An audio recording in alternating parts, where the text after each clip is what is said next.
ধর্ষিতার বাবা হিসাবে পরিচিত, এটা দায়ভার কি আমি নেব, না সমাজ দেবে, না রাষ্ট্র নেবে?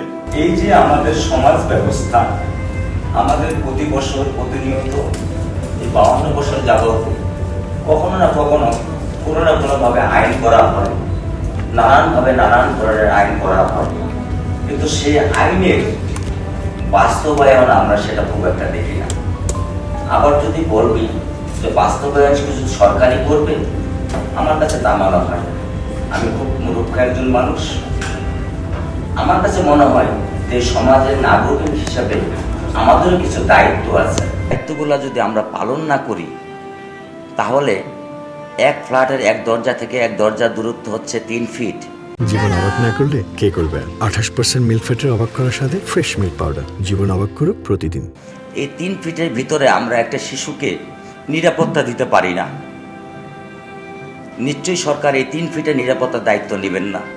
সেখানে আমাদের পরিবার, এক পরিবার থেকে আরেক পরিবারের পারিবারিক সম্পর্ক, পরিচিতি এবং সৌহার্দ্যপূর্ণ সম্পর্ক যদি আমরা তৈরি না করতে পারি, তাহলে এরকম মনে হয় আরও হাজার হাজার রামিসা খট বিখণ্ডিত হয়ে আমাদের রাস্তায় পড়ে থাকবে, আর এই নরপিশাচরা তাকে খণ্ড বিখণ্ডিত করবে।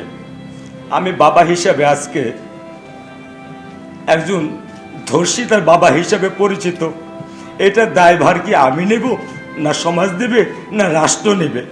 আমি জানতে চাই, আমি এটা জানতে চাই, এই দায়িত্ব কে নেবে? এই দায়িত্ব কি আমার অবহেলা, সমাজের অবহেলা, না রাষ্ট্রের অবহেলা? আমি আজকে খণ্ড বিখণ্ডিত আমার সোনার টুকরার সন্তান, তার দায়িত্ব কে নেবে?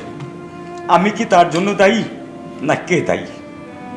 আমাদের এই জন্য ভবিষ্যৎ প্রজন্ম রক্ষা করবার জন্য আমাদের কি করণীয় প্রয়োজন? হয়তো বা আমার প্রতি আপনারা বিরক্ত হতে পারেন বা মনক্ষুণ্ণ হতে পারেন। আপনারা আলাপ করবেন, আলোচনা করবেন, সমস্যার সমাধান বের করবেন, কিন্তু সত্যিকারে কি কোনো সমস্যার সমাধান চলে আসবে?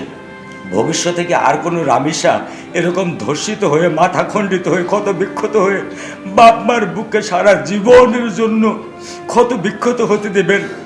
নাকি আপনারা সত্যিকারভাবে এমন কোনো সিদ্ধান্ত নেবেন যে আর রামেশা হাতে ফুল নিয়ে রাস্তায় সে স্বাচ্ছন্দ্যে খেলে বেড়াবে, রাস্তায় খেলে বেড়াবে, বাবার হাত ধরে দৌড়ে বেড়াবে, মার বুকে সে বুকের মধ্যে মুখ লুকাবে, সে কোনো ভয় পাবে না?